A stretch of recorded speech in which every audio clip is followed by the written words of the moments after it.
স্ত্রী ও দুই সন্তানকে খুনে ফাঁসি, দোষী সাব্যস্ত গৌতম মাহাতোকে ফাঁসির সাজা শোনালো পুরুলিয়ার রঘুনাথপুর আদালত। ফাঁসির সাজা পুরুলিয়ার রঘুনাথপুর আদালতের। 2022 সালের ঘটনা। 2022 সালে পুরুলিয়ার কাশীপুর একটি খুনের ঘটনা। প্রতিনিধি ইন্দ্র এই মুহূর্তে আমাদের সঙ্গে রয়েছেন, সরাসরি ইন্দ্রর কাছে যাব। ইন্দ্র, আজ রঘুনাথপুর আদালতের পর্যবেক্ষণ কি ছিল?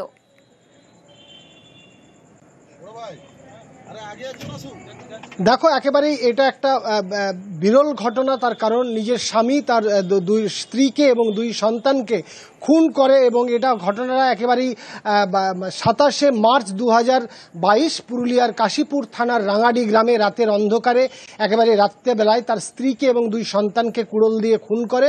তাই 103 একেবারে তারপরেই মামলা শুরু হয় এবং কাশীপুর থানার মামলা শুরু করে, তার বিরুদ্ধে তাকে গ্রেপ্তার করে, এবং পরবর্তীকালে রঘুনাথপুর আদালত আজ তাকে দোষী সাব্যস্ত করার পাশাপাশি তাকে মৃত্যুদণ্ডের আদেশ দেয়। তার কারণ যে ধরনের ঘটনা ঘটেছে, ঠান্ডা মাথায় একেবারে স্ত্রী এবং দুই সন্তান কাছে ছিল, তাদের রাত্রের অন্ধকারে ধারালো অস্ত্র দিয়ে যেভাবে নৃশংস খুন করেছে, সেই কারণেই এই সাজা এবং মৃত্যুদণ্ডের আদেশ রঘুনাথপুর মহকুমা আদালতের। প্রিয়াঙ্কা, বেশ। গৌতম মাহাতো 27/3/2022 তারিখ তার স্ত্রী মমতা মাহাতো এবং ছেলে মেয়েকে কুড়াল দিয়ে হত্যা করে। এরই পরিপ্রেক্ষিতে 302-এর মামলা হয় কাশীপুর থানা। মোট 15 জন সাক্ষীর দেওয়া হয়। রঘুনাথপুর কোর্টের মহামান্য বিচারপতি প্রিয়জ্যোতি চ্যাটার্জি উনি আজকে গৌতম মাহাতোকে 302-এর মামলায় মৃত্যুদণ্ডের আদেশ দেন। কালচিনির বিডিওর বিরুদ্ধে ঘুষ চাওয়ার অভিযোগ সামনে আসছে। লাইসেন্স রিনিউয়ালের সময় ঘুষ চাওয়ার অভিযোগ রিসর্ট মালিকের, আর দাবি মতো ঘুষ না দেওয়ায় হুমকি পর্যন্ত দেওয়া হচ্ছে, এমনটাই অভিযোগ সামনে আসছে। প্রতিনিধি রাজকুমার এই মুহূর্তে আমাদের সঙ্গে রয়েছেন, সরাসরি রাজকুমারের কাছে যাব। রাজকুমার, বিডিওর বিরুদ্ধে এহেন অভিযোগ অত্যন্ত গুরুত্বপূর্ণ, সেক্ষেত্রে জেলা শাসক কি বলছেন?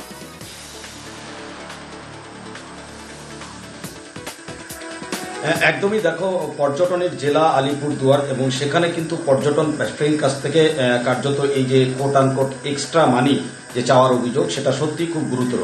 আমরা জেলা প্রশাসন সূত্রে যেটা জানতে পারছি যে ইতিমধ্যেই এই অভিযোগের তদন্ত শুরু করা হয়েছে এবং জেলা প্রশাসনের পক্ষ থেকে বিডিওর কাছেও জানতে চাওয়া হচ্ছে যে এই অভিযোগের সত্যতা কতটা আছে। যদিও বিডিও কিন্তু সম্পূর্ণভাবে অভিযোগ অস্বীকার করেছেন। তার বক্তব্য হচ্ছে কোনো বেআইনিভাবে কোনো টাকা চাওয়া হয়নি। ওই ব্যবসায়ী 5 বছর ধরে একটা নির্দিষ্ট লাইসেন্স ছাড়াই তার কারবার চালিয়েছেন, ফলে সেই যে রিনিউয়ালের জন্য ওই 5 বছরের জন্য একটা পেনাল্টি হয়, সেই পেনাল্টির টাকাই তার কাছ থেকে চাওয়া হয়েছে। এক্সট্রা কোনো ঘুষ বা অন্য কোনো রকম টাকা তার কাছ থেকে চাওয়া হয়নি।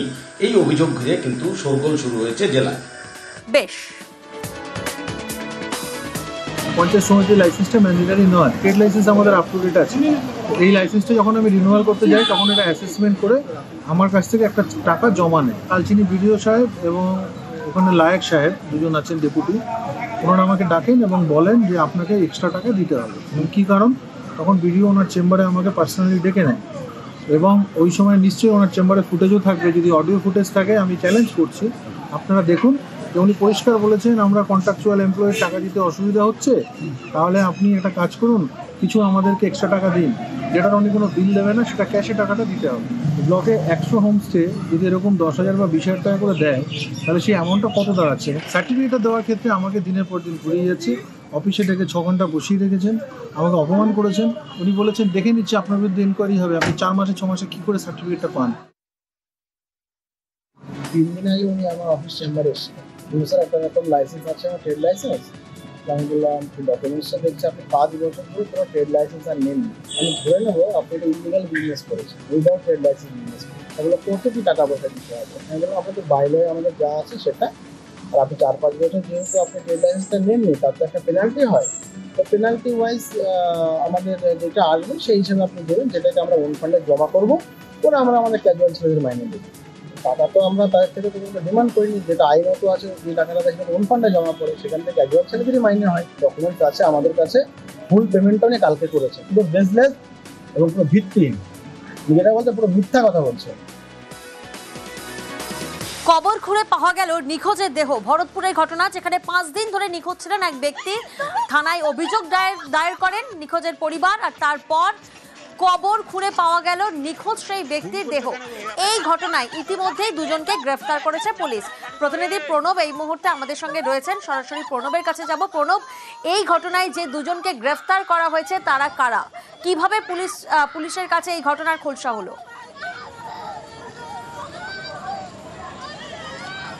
দেখো, গত 5 দিন ধরে নিখোঁজ ছিল ভরতপুরে বাড়ি রাহিদুল শেখ, পেশায় সবজি ব্যবসায়ী।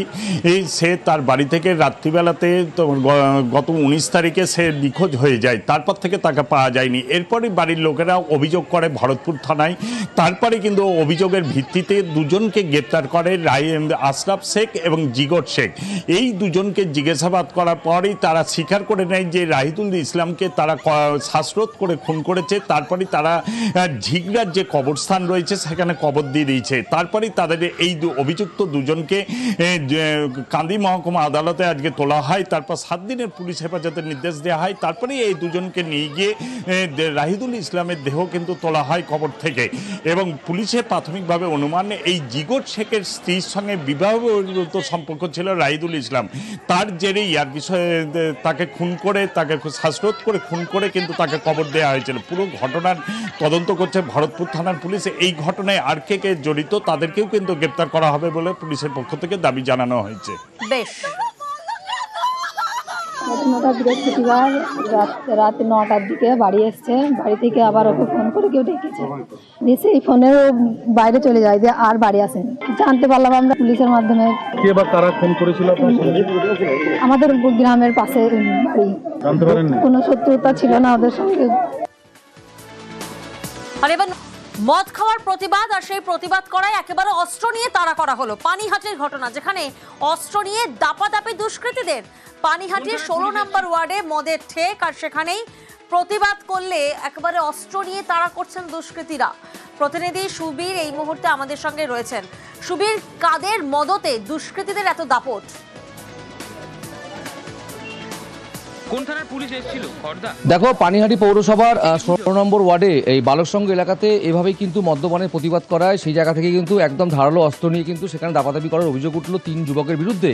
এবং সেই জায়গা থেকে কিন্তু এই তিনজনের বিরুদ্ধে কিন্তু ইতিমধ্যেই খড়দহ থানাতে অভিযোগ দায়ের করা হয়েছে।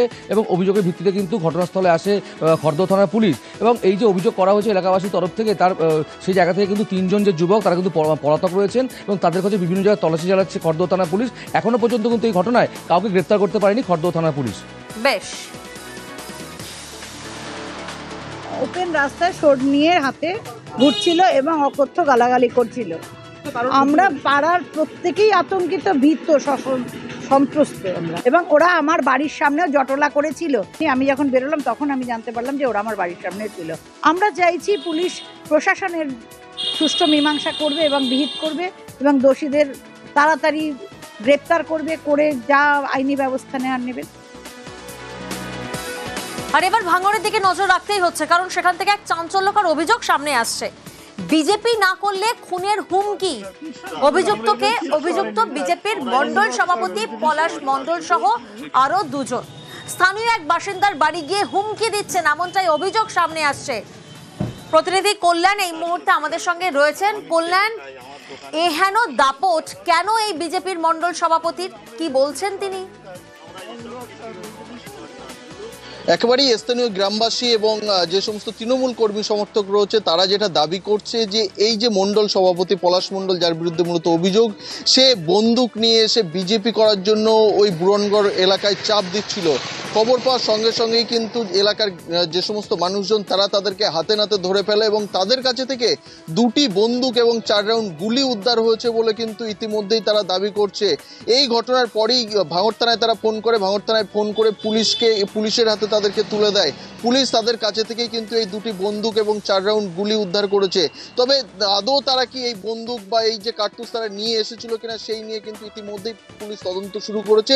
তবে যে অষ্টপদ মণ্ডল বলে যে তৃণমূল কর্মীকে হুমকি দিচ্ছিল বলে অভিযোগ এই বিজেপি কর্মীদের বিরুদ্ধে, ইতিমধ্যেই সেই অষ্টপদ মণ্ডল ভাঙড় থানায় লিখিত অভিযোগ দায়ের করেছে। পুলিশ লিখিত অভিযোগের ভিত্তিতে এই 2 জনকে, বিজেপি নেতা সহ এই 2 জনকে গ্রেপ্তার করে ইতিমধ্যেই তদন্ত শুরু করেছে। তবে এই ঘটনার পিছনে আরো কেউ জড়িত আছে কিনা তারও তদন্ত চালাচ্ছে ভাঙড় থানার পুলিশ আধিকারিকরা। বেশ, শুয়ে পড়ে আছি, ওরা আমার বাড়িতে গিয়েছে, গিয়ে বলছে এরম আমরা এসছি এত থেকে তা রাহুলদানও এরা সব আমাদের সঙ্গে আছে। এখন তুমি যদি আমাদের সঙ্গে থাকো সেটাই ভালো হবে। ওরা আমার সঙ্গে দেখি যে অশান্তি করতেছে, আমি বুঝতে পেরেছি, বুঝতে পেরে আমি একটু চুপচাপ হয়ে গেছি। চক্রান্তি করেছে কারা? ওই টিএমসি পার্টির লোকেরা করেছে। আমার স্বামী বিজেপি ছিল, সেই বিজেপির ইয়েতে ইয়ে করাবে বলে ওই জন্যই করেছে। না, বিজেপি করা যাবে না। তাহলে কি করতে হবে? টিএমসি করতে হবে, ওদের সঙ্গে ঘুরতে হবে, থাকতে হবে, ওরা যা বলবে তাই শুনতে হবে, এইসব। দেখুন, গতকালকে যে বিজেপির দুজন ধরা পড়েছে তাদের মধ্যে একজন বিজেপির মণ্ডল সভাপতি আর একজন তার সহকর্মী, একজনের নাম প্রভাস, একজনের নাম বিভাস।